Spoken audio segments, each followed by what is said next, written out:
Perkenalkan, nama saya Indah Vanessa Simanjunta, NPM 1940102052. Di sini saya akan menjelaskan PPT yang sudah saya rangkum dari MK, Undang-Undang dan Peraturan Perairan. Perancangan Peraturan Negara Pertemuan Kedua. Proses pembentukan Undang-Undang Pasal 1 Angka 1 Undang-Undang Nomor 12 Tahun 2011. Pembuatan peraturan perundang-undangan yang mencakup tahapan perencanaan, penyusunan, pembahasan, pengesahan, atau penetapan dan pengundangan. RUU dapat berasal dari pemerintah, DPR, anggota DPR, dan DPD. Di lingkungan pemerintah ada dasar hukum. Yang pertama, Undang-Undang Nomor 12 Tahun 2011 tentang pembentukan peraturan perundang-undangan. Yang kedua, Peraturan Presiden Nomor 61 Tahun 2005 tentang tata cara penyusunan dan pengelolaan program legislasi nasional. Yang ketiga, Peraturan Presiden Nomor 68 Tahun 2005 tentang tata cara mempersiapkan rancangan undang-undang, rancangan peraturan pemerintah pengganti UU, dan rancangan peraturan Presiden Junsto Peraturan DPR RI Nomor 1 Tahun 2009 tentang tata tertib. Yang terakhir, Peraturan Presiden Nomor 1 Tahun 2007 tentang pengesahan, pengundangan, dan penyebar luasan peraturan perundang-undangan. Di lingkungan DPR, dasar hukumnya yang pertama, Undang-Undang Nomor 12 Tahun 2011 tentang pembentukan peraturan perundang-undangan. Yang kedua, Peraturan DPR RI Nomor 1 Tahun 2009 tentang tata tertib Junsto Keputusan DPD RI Nomor 2 DPD Tahun 2004 tentang tata tertib. Di lingkungan DPD juga ada dasar hukumnya, yaitu Undang-Undang Nomor 12 Tahun 2011 tentang pembentukan peraturan perundang-undangan. Yang kedua, Keputusan DPD RI Nomor 2 DPD Tahun 2004 tentang tata tertib Junsto Peraturan DPR RI Nomor 1 Tahun 2009 tentang tata tertib. 1. Perencanaan. Bab 4 Perencanaan Undang-Undang Nomor 12 Tahun 2011. Yang kedua, Prolegnas. Ketiga, koordinasi penyusunan prolegnas antara DPR dan pemerintah. Selanjutnya, DPR Badan Legislatif, pemerintah menteri yang bertanggung jawab pada perundang-undangan, dan tata cara penyusunan PP Nomor 61 Tahun 2005. Kedua, proses pembentukan undang-undang. A. Persiapan pengajuan RUU dapat berasal 1. Dari pemerintah, Peraturan Presiden Nomor 68 Tahun 2005 tentang tata cara mempersiapkan RUU, RPU, RPP, RPRPres. Yang kedua dari DPR, Tatip DPR. Ketiga dari DPD, Tatip DPD. B. Pengajuan dari DPD. Berkaitan dengan otonomi daerah, hubungan pusat dan daerah, pembentukan dan pemekaran serta penggabungan daerah, pengelolaan sumber daya alam dan sumber daya ekonomi, serta berkaitan dengan perimbangan keuangan pusat dan daerah. C. Pengajuan dari DPR. Diajukan sekurang-kurangnya 13 anggota, dapat diajukan oleh komisi, gabungan komisi atau badan legislasi. Disampaikan pada pimpinan beserta daftar nama dan tanda tangan pengusul, serta nama fraksinya. Dalam rapat paripurna, ketua rapat memberitahukan dan membagikan usul inisiatif RUU kepada anggota DPR. Rapat paripurna akan memutuskan apakah usul RUU secara prinsip dapat diterima menjadi RUU usul dari DPR atau tidak, setelah fraksi menyatakan pendapatnya masing-masing. Hasilnya akan berupa A. Ditolak, B. Disetujui dengan perubahan, C. Disetujui tanpa perubahan. Dengan memperoleh hasil yang telah disetujui, RUU usul DPR, pimpinan DPR menyampaikan RUU tersebut kepada Presiden dengan memberikan surat permintaan Presiden untuk menunjuk menteri yang akan mewakili untuk pembahasan. Apabila RUU ini berasal dari DPD, maka pimpinan DPR juga akan memberikan surat kepada pimpinan DPD atas hasil ini. Yang ketiga, pembahasan di DPR. Semua RUU yang berasal dari beberapa lembaga pemrakarsa di sini akan melewati pembahasan yang sama, melalui 2 tahap pembicaraan. A. Pembicaraan tingkat 1. Yang pertama, rancangan usul prakarsa pemerintah, dan kedua, rancangan usul prakarsa DPR. B. Pembicaraan tingkat 2. Yang pertama, rancangan usul prakarsa pemerintah dan juga rancangan usul prakarsa DPR. Sejarah Peraturan Perikanan di Indonesia Pertemuan ketiga. Peranan hukum laut ke dalam kedaulatan RI. Laut Indonesia pada awalnya diatur berdasarkan Ordonansi 1939 tentang wilayah laut dan lingkungan maritim yang menetapkan laut teritorial hanya selebar 3 mil, yang merupakan hukum laut warisan Hindia Belanda. Lebar 3 mil ini merupakan gambaran dari pandangan yang berlaku tentang lebar laut teritorial kala itu sebagai kebiasaan internasional sebelum adanya Konferensi Kodifikasi Den Haag tahun 1939. A. Deklarasi Juanda. Pada tanggal 13 Desember 1957, pemerintah Indonesia mengumumkan lebar laut teritorial sebesar 12 mil. Deklarasi Juanda ini telah menjadi dasar lahirnya wawasan Nusantara, dan ini merupakan upaya melindungi kawasan laut kita. B. Sejarah Peraturan Perundangan Perikanan Indonesia. 1. Masa Ordonansi Belanda. A. Ordonansi Perikanan Mutiara dan Bunga Karang 1916 mengatur pengusahaan siput mutiara, kulit mutiara, dan teripang. B. Ordonansi Perikanan untuk Melindungi Ikan 1920 mengatur larangan penangkapan ikan dengan menggunakan racun bius. C. Ordonansi Penangkapan Ikan Pantai 1927 mengatur usaha perikanan di wilayah perairan Indonesia. Yang berhak melakukan usaha perikanan adalah warga negara Indonesia. D. Ordonansi Perburuan Ikan Paus 1927 mengatur perburuan dan perlindungan ikan paus. Semua jenis paus dilindungi dengan SK Menteri Pertanian nomor 716 tahun 1980, kecuali usaha penangkapan paus oleh nelayan tradisional setempat untuk memenuhi kebutuhan hidupnya sehari-hari. E. Peraturan Pendaftaran Kapal-kapal Nelayan Laut Asing 1938, kapal nelayan laut asing yang berhak melakukan penangkapan ikan dalam daerah laut Indonesia. Yang F. Ordonansi Laut Teritorial dan Lingkungan Maritim 1939, Laut Teritorial Indonesia adalah daerah laut yang membentang ke arah laut sampai sejauh 3 mil laut dari garis air surut. 2.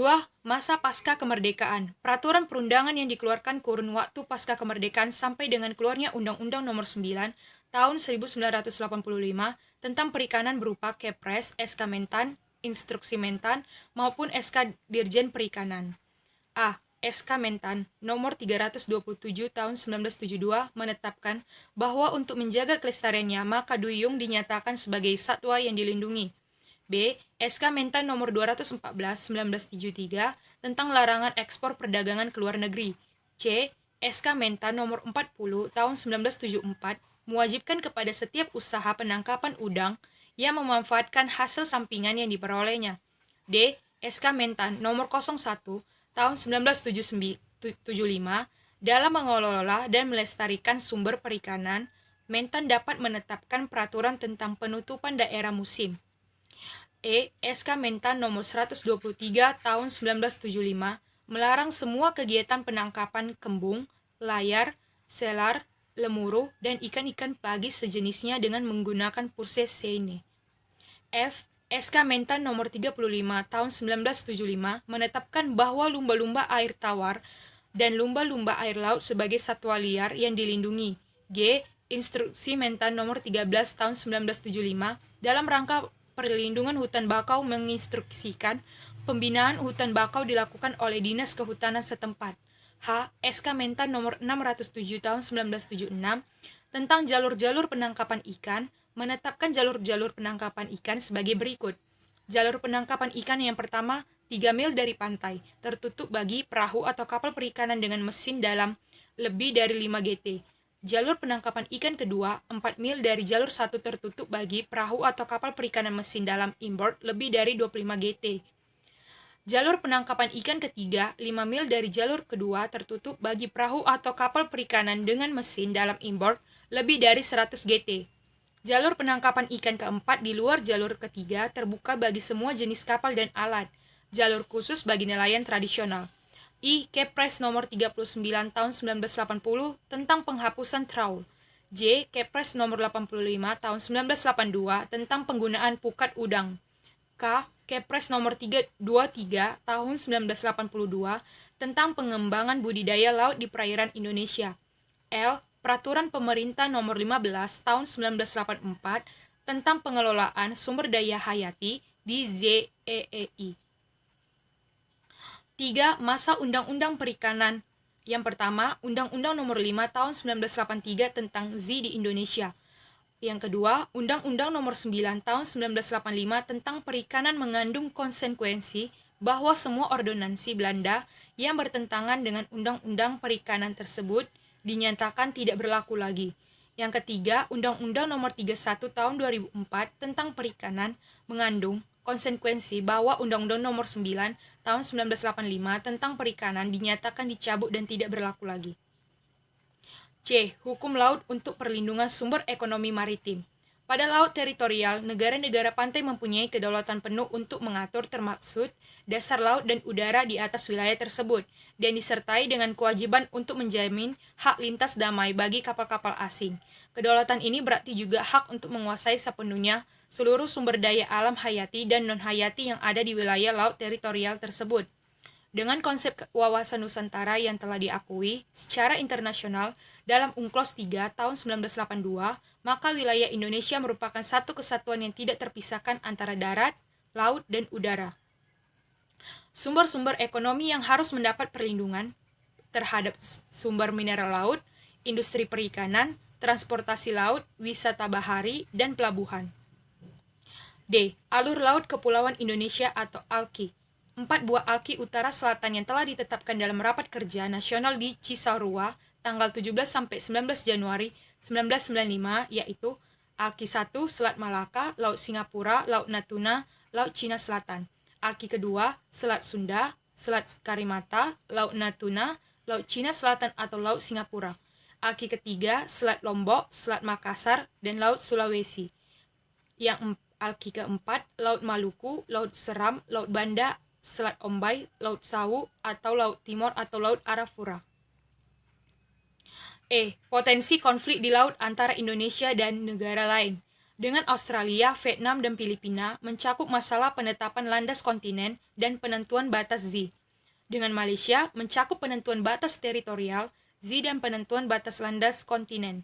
Dengan Papua Nugini, India, Thailand, dan Palau mencakup penentuan batas Z. Dengan Singapura mencakup penetapan batas teritorial. Dinamika Hukum Perikanan Indonesia Pertemuan keempat.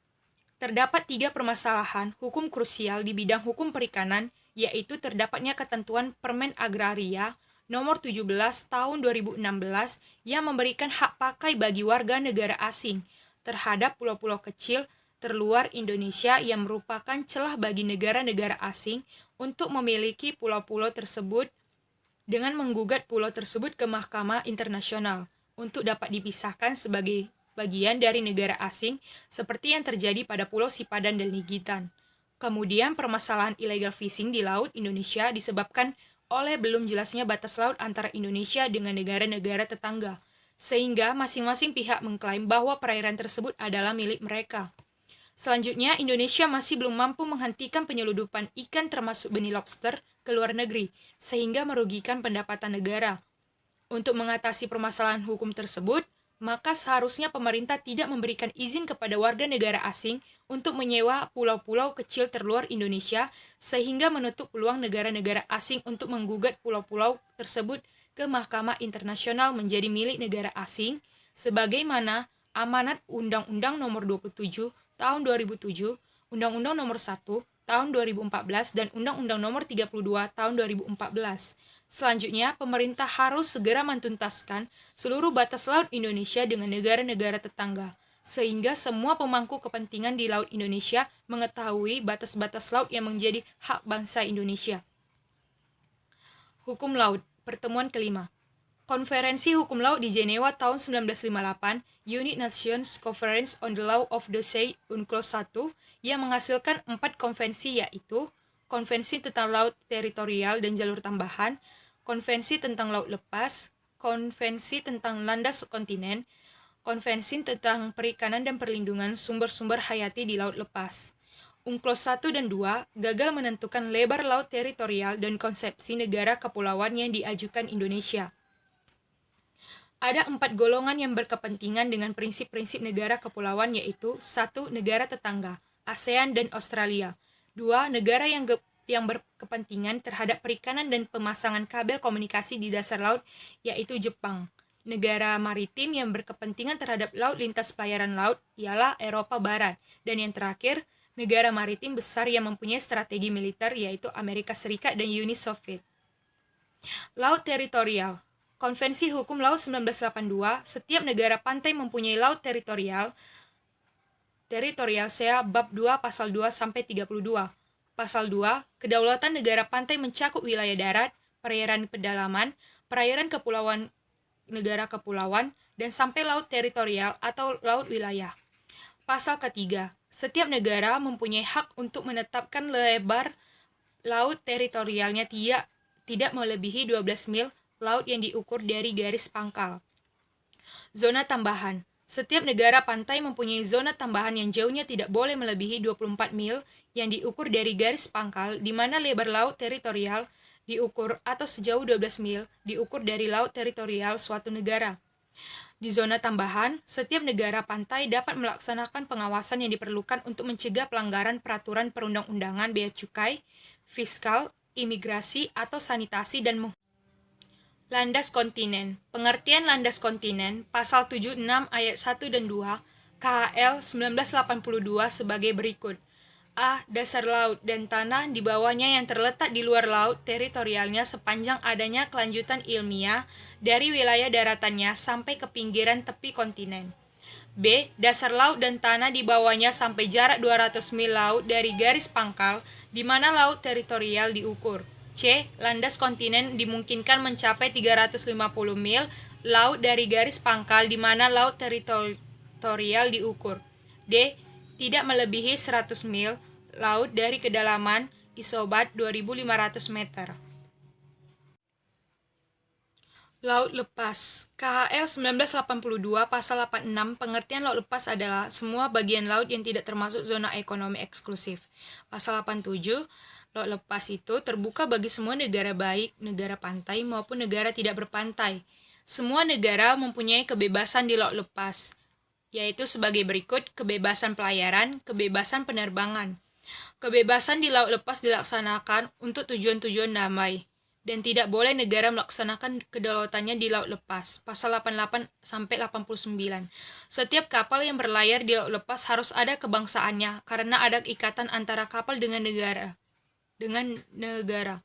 Dan apabila kapal menggunakan dua negara. Pola distribusi urusan pemerintah daerah pasca berlakunya Undang-Undang Nomor 23 Tahun 2014 tentang Pemerintahan Daerah. Pertemuan ke-6. Kebijakan penyelenggaraan desentralisasi mengalami banyak perubahan sejak dimulai pada tahun 1999 melalui Undang-Undang Nomor 22 Tahun 1999 sejak tahun 2004 hingga selama kurang lebih dari 11 tahun pelaksanaan otonomi daerah dilaksanakan berdasarkan mandat dalam Undang-Undang Nomor 32 Tahun 2004. Persoalan dalam pelaksanaan undang-undang tersebut pada dasarnya masih banyak yang belum terselesaikan. Namun pada tahun 2014 terbitlah regulasi baru yaitu Undang-Undang Nomor 23 Tahun 2014 yang mengatur mengenai pelaksanaan desentralisasi untuk menggantikan Undang-Undang Nomor 32 Tahun 2004. Lahirnya undang-undang baru bukan tanpa masalah, setidaknya dapat dilihat dalam aspek teknis dan yuridis normatif. Beberapa persoalan tersebut yaitu kerancuan dalam beberapa pasal yang mengatur mengenai pembagian urusan pemerintah kepada daerah, adanya urusan wajib bagi daerah namun tidak terkait dengan pelayanan publik, dan diberikannya urusan pilihan kepada daerah namun sifatnya wajib. Oleh karena itu, salah satu upaya yang kiranya dapat dilakukan adalah dengan segera mengubah ketentuan undang-undang tersebut agar tidak terjadi lagi kerancuan, serta dengan segera menyesuaikan beragam peraturan pelaksanaan yang masih berlaku sejak Undang-Undang Nomor 32 Tahun 2004. Pengembangan nelayan berbasis kearifan lokal, sebuah pendekatan sosio-legal analisis pertemuan ke-7.